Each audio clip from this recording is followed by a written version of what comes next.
O nosso tema, né, como falamos já no início, né, é frutos do Espírito, tá? Esse é um texto que aparece lá em Gálatas 5, né, 22 e 23, basicamente, onde se fala dos frutos do Espírito, né? Na verdade, né, aqui a gente usa a palavra frutos, né, mas lá a gente vai perceber que o apóstolo Paulo usa a palavra fruto somente. Antes de a gente entrar especificamente nessa questão do tema, né, nós precisamos pensar um pouco, né, até para entender, né, esse contexto que Paulo usa sobre fruto, né, para pensarmos primeiro o que são frutos. Claro que todos nós entendemos o que é um fruto, né, como as árvores produzem os seus frutos, né? Quer dizer, todas elas produzem, todas não, né? Mas por que elas produzem, né? E se a gente olhar assim, cada árvore vai produzir frutos da sua própria espécie. Uma macieira vai produzir maçãs, a laranjeira vai produzir laranjas. É importante isso, né? Nós pensarmos, pode ser bastante simples essa comparação, mas nós pensarmos que cada árvore produz frutos da sua espécie. E aí nós vamos depois, né, retomar isso pensando nessa questão também daquilo que nós somos a partir daquilo que Deus faz por nós. E aí, a partir disso, então, né, se produz e se gera esses frutos, né, que são os frutos do Espírito, tá? Então, é importante isso. Por que uma árvore produz, né? Por que uma árvore produz frutos? Por quê? Ela tem em si essa capacidade, mas ela precisa de alguns ingredientes, certo? Se uma árvore estiver num lugar completamente seco, por exemplo, ela talvez produza, mas não produza tantos frutos, né? O que faz uma árvore produzir bons frutos, né? Então, tem todo um outro aspecto, eu não sou biólogo, né, mas, assim, do ponto de vista daquilo que a natureza oferece, mas essa árvore precisa ter uma boa, estar num solo bom, precisa ter boa luminosidade, enfim, uma série de questões importantes para ela produzir, chuva adequada, né? Então, tudo isso é necessário e importante para ela produzir. Ela produz, mas ela precisa de uma série de ingredientes para que essa produção aconteça e seja muito boa também, tá? Então, sempre tendo em mente, né, que fruto, né, depende de uma série de circunstâncias também. E existem árvores que não produzem frutos? Sim, existem árvores que não produzem frutos. E, inclusive, Jesus usa, né, uma parábola quando ele fala da figueira que não produzia frutos, né? Então, existe sim, existem árvores que não produzem frutos, certo? Então, até para a gente pensar nisso, né? Árvore que produz frutos, árvore que não produz, que produz bons frutos, né? Ou pode produzir, talvez, frutos que não sejam bons, enfim, né? É essa comparação que a gente vai pensar aqui também, né, quando fala dos frutos. E aqui, então, está baseado o início do nosso estudo, quando o apóstolo Paulo fala, né, em Gálatas 5, 22 e 23. Ele fala, mas o fruto do Espírito e aí ele vai citando, né, amor, alegria, paz, longanimidade, benignidade, bondade, fidelidade, mansidão, domínio próprio. Contra essas coisas não há lei. A gente vai depois, ao longo da sequência, pegando um por um desses temas aqui para aprofundar um pouco mais, tá? Mas o que Paulo diz aqui, né? Então, vai citando uma série de frutos, né, do Espírito. Mas é interessante para entender, né? Porque geralmente quando se fala dos frutos do Espírito, se fica focado nesses dois versículos aqui, certo? Então, há muitos estudos, trabalhos em cima disso, obviamente, e muitas vezes até desenhos, né, que se monta como se fosse uma árvore, né, com todos esses frutos também, né? Mas é importante nós entendermos por que Paulo fala desses frutos. É muito importante isso, para nós conseguirmos entender isso, né? Porque senão o que pode acontecer, né? isso pode ficar uma coisa meio legalista, né? Você tem que isso, tem que aquilo. Não é nesse sentido, né? Até para a gente entender. Na verdade, quando Paulo fala aqui, ele usa esses frutos do Espírito em oposição ou contraposição ao que vem antes. Lá em Gálatas 5:19 até o 21, Paulo fala sobre os perigos às obras da carne. Tá? E aí ele vai citando também uma lista de coisas, né, que são frutos da carne. Então nós temos duas coisas aqui quando Paulo fala, frutos da carne e frutos do Espírito. Então o que Paulo coloca aqui, né? Que na verdade, né, nós de alguma forma, né, como nós somos pecadores, nós também produzimos as obras da carne, ou os frutos da carne. Tá? Mas pelo Espírito nós somos capazes também de produzir frutos do Espírito. Não é por nós. É por isso, antes, quando eu trouxe as árvores aqui, né, e a questão dos frutos, eu trouxe justamente para a gente pensar, há algumas condições para que se produza bons frutos numa árvore? Sim, há algumas condições. Né? E nós, como cristãos, né, estamos justamente na condição de que nós conseguimos produzir por causa de Cristo, né? Por causa de Deus ou por causa do Espírito, senão nós não seríamos capazes de produzir. Então, aqui o que Paulo traz antes, né? Ele diz, o fruto do Espírito está em contraposição ao que vem antes, né? Que eu já tinha falado. Ora, ele fala, as obras da carne são conhecidas e são imoralidade sexual, impureza, libertinagem, idolatria, feitiçarias, inimizades, rixas, ciúmes, iras, discórdias, divisões, facções, invejas, bebedeiras, orgias e coisas semelhantes a essas. Então, ele está justamente colocando que também, né, nós estamos sujeitos, por causa do pecado, às obras da carne, certo? E ele está justamente dizendo o perigo e o problema, né, que são as obras da carne. E num outro lugar, né, o apóstolo Paulo fala disso muito bem, né, quando ele diz assim, fala do nosso velho e do nosso novo homem. Né? Então, o velho homem é isso aqui, que nós estamos vendo aqui, né, das obras da carne, esse é o nosso velho homem. Mas nós, né, pela ação do Espírito Santo, né, seja no batismo, sempre renovados pela palavra, o que acontece? Nós recebemos o Espírito uma vez, ele se renova, dá para dizer assim, sempre de novo, nos fortalece. Né? Então, a nossa vida, ela é, na verdade, uma constante disputa, né? Paulo fala disso, entre a carne e entre o Espírito. Né? E por isso ele fala, né, num outro lugar, né, que nós devemos, isso está no catecismo, inclusive, né, diariamente afogar o nosso velho homem, certo? Eu tinha um colega no seminário, né, que ele dizia assim, nossa, mas esse velho homem nada muito bem, eu não consigo afogá-lo, né, ele não afunda, brincando, mas é uma verdade, né, a nossa natureza pecaminosa, ela tem força em nós, tá? E ela também nos leva a produzir obras da carne por causa do pecado que está em nós. Né? E nós nascemos com esse pecado, né? E vamos carregando isso também ao longo da nossa vida.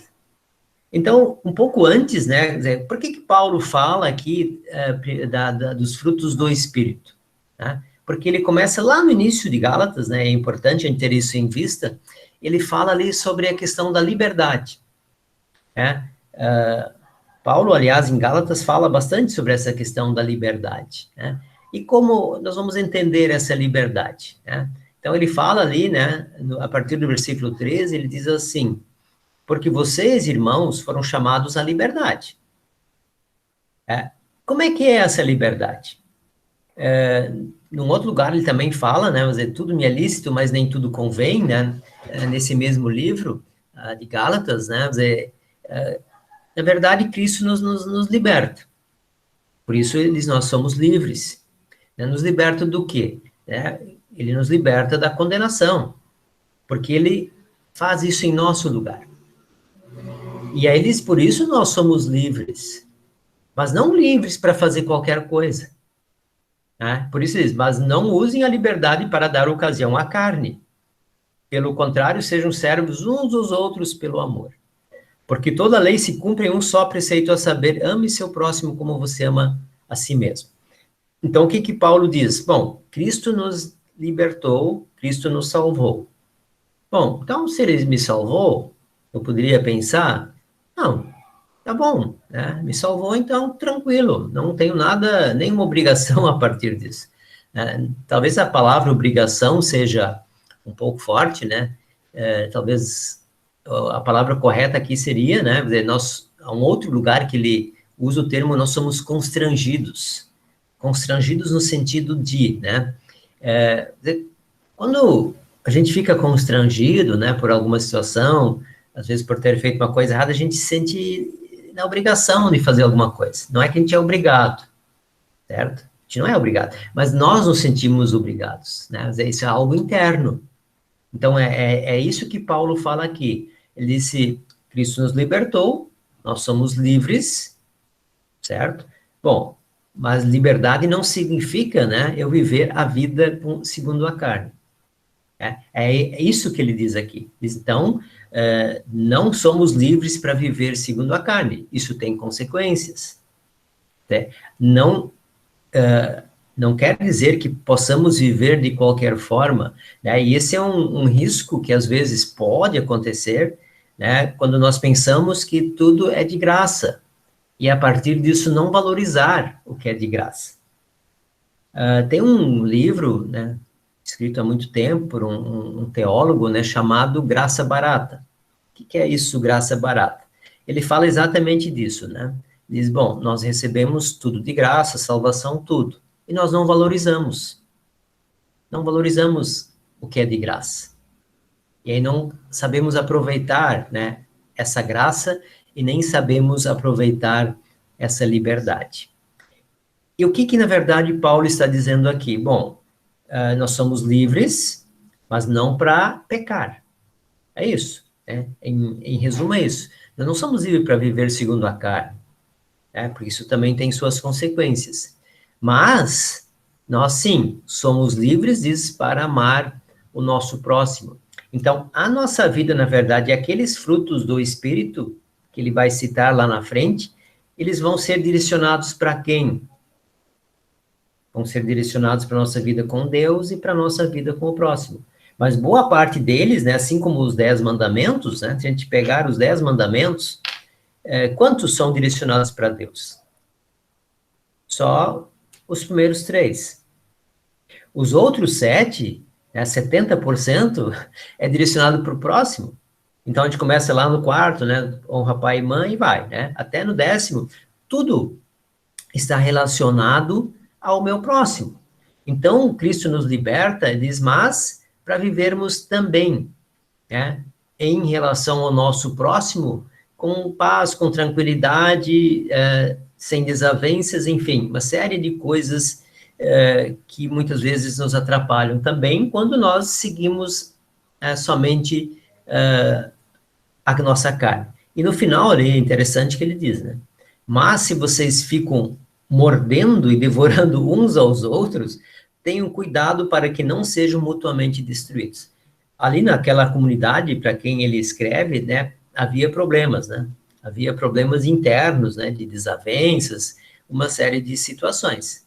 E isso está também aqui, né, quando ele fala da liberdade para não dar ocasião à carne, enfim, né, dizer, então, ele de alguma forma, diria assim, puxa a orelha, né, daquela comunidade lá naquele momento, e ao mesmo tempo ele direciona e leva, né, ele justamente a valorizar aquilo que vem pelos frutos do Espírito. Né? É interessante que ele usa essa última frase, né, nessa linguagem aqui, diz, mas se vocês ficam mordendo e devorando uns aos outros, né, dizer, é uma linguagem um pouco pesada, mas claro que é figurativa aqui, né, mas que mostra, né, também a gravidade, né, da situação que se vivia lá.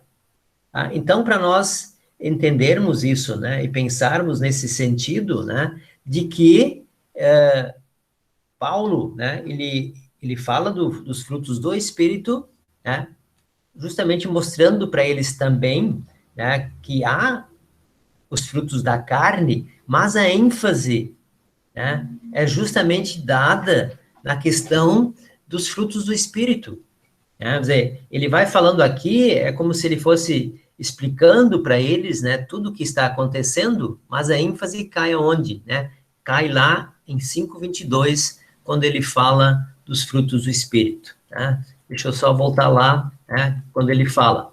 Mas o fruto do Espírito é amor, alegria, paz, longanimidade, benignidade, bondade, fidelidade, mansidão, domínio próprio. E ele termina dizendo: contra estas coisas não há lei. É interessante isso, né? Se somos livres, né, contra isso aqui não tem nenhum problema.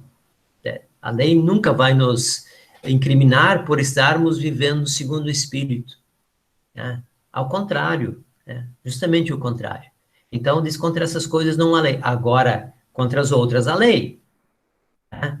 Então, é importante, né, nós termos isso em vista também, né, naquele contexto onde uma comunidade tinha lá as suas dificuldades, né, os seus problemas também em relação à convivência, dá para dizer assim. E esses frutos do Espírito, né, eles são direcionados, né, se a gente olhar aqui, todos eles, né, de alguma forma, dentro de um contexto também de relacionamento interpessoal, seja no trabalho, seja com a vizinhança, seja em relação a outras pessoas, enfim, né, todas elas aqui são frutos que melhoram, dá para dizer assim, o ambiente onde a pessoa está. É interessante isso, né? Então, aqui, de alguma forma, o apóstolo Paulo, né, vai nos direcionando também ao nosso convívio. E nada mais ele faz do que aquilo que os mandamentos, de alguma forma, nos trazem, né, que Jesus resumiu, né? Amarás o Senhor teu Deus, e depois diz, amarás o teu próximo como a ti mesmo, né? Então, Paulo, de alguma forma, traz para cá justamente esse resumo que Jesus faz, né, lá dos 10 mandamentos, né, quando ele é questionado sobre sobre a lei de Deus.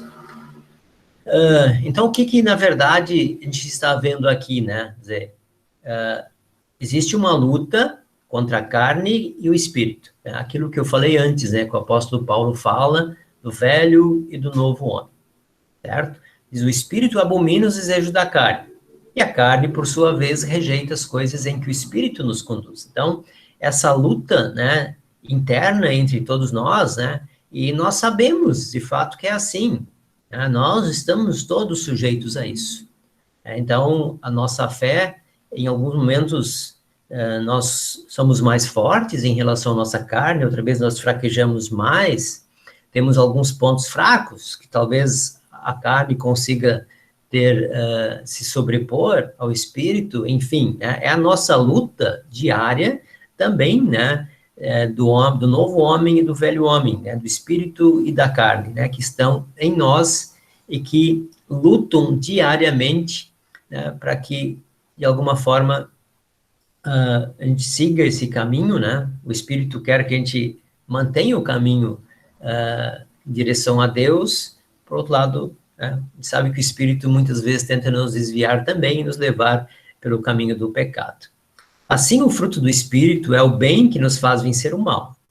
É o resultado natural de uma nova vida, uma vida regenerada, uma vida que reflete o novo nascimento, a vida no espírito. Né? Isso não é uma linguagem incomum, eu diria assim, né? A gente vê isso lá no catecismo, né? Quando fala justamente dessa questão, dessa nova vida, a vida regenerada, né? Por que regenerada? Né? Porque nós nascemos no pecado. Então, é preciso haver uma regeneração, certo? E essa vida que o Espírito nos dá, ela justamente reflete o novo nascimento, a vida no Espírito, né? Então, o Espírito, ele se renova sempre de novo, dá para dizer assim, mas ele nos dá nova força, novo ânimo, para nós continuarmos batalhando, lutando, né, contra os frutos da carne, né, que também está em nós. Então, para finalizarmos aqui, está em nós a luta, né, da carne e do espírito. Mas a ênfase aqui, né, isso que nós queremos ver, né, o apóstolo Paulo está justamente nos frutos do Espírito, né? Porque esses frutos é que vão, né, de fato, nos consagrar de alguma forma, consagrar a nossa vida a Deus também. O fruto do Espírito é uma seleção de virtudes produzidas pelo Espírito Santo na vida daqueles que foram feitos novas criaturas. Quando eu perguntei antes, né, tem árvores que não produzem frutos, quem não tem o Espírito Santo pode-se dizer, então, que não produz essas virtudes do ponto de vista espiritual. Né? Somente quem tem o Espírito é capaz de produzir, né, essas virtudes que nós vamos ver depois, né, como são conhecidos como frutos do Espírito. É uma lista, né, dá para dizer assim, de atitudes e coisas que se faz no dia a dia justamente pela ação do Espírito Santo. Esse fruto resulta em uma conduta de vida que esteja de acordo com a vontade de Deus, tá? Então, por isso que é importante, né, quando nós pensamos assim, né, voltando à questão da árvore que dá frutos, tá? Por que essa árvore vai produzir bons frutos, né? Como eu falei, né, ela vai depender do sol, vai depender da chuva, vai depender de um bom solo. Tudo isso vai influenciar a sua produção. Isso pode se aplicar a outras coisas também, né, da natureza. Quer dizer, ela depende de algo para produzir. Ela por si não produz. Mesmo que ela tenha em si, né, a natureza dela de produção, mas sem esses elementos, chuva, sol, terra boa, enfim, a parte da natureza que ajuda, ela não vai conseguir produzir, certo? Por isso é que, né, a nova criatura, aquela que recebe o Espírito Santo, é capaz, sim, de produzir bons frutos. Mesmo que tenhamos ainda em nós o espírito da carne, que continua lá, de alguma forma, preso em nós, ou amarrado em nós, né, por tudo aquilo que significa o velho homem, ou a velha natureza, ou a carne, né, que está dentro de nós também. Tá certo? Algum